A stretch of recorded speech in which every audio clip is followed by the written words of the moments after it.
Welcome to Samba Samba. Enjoy the video. You start by confirming the exact fog bulb model and wearing gloves so oils don't shorten lamp life. First, disconnect the battery negative terminal to avoid electrical shorts. Next, lift the car or turn the wheel for access and remove the wheel well splash guard fasteners so you can reach the fog lamp housing. This gives direct access without fighting cramped space. Once open, locate the fog lamp connector and housing release clip so you can move straight into removal. You now focus on removing the old bulb.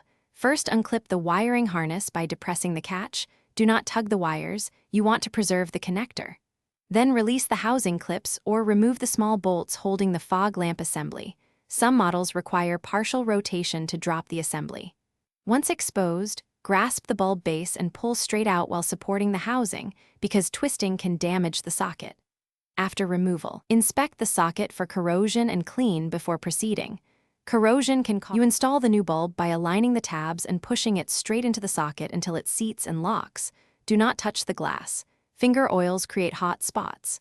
Once fitted, reconnect the wiring harness and resecure the housing and splash guard in reverse order, then reconnect the battery negative terminal. Test the fog lamp and verify beam aim.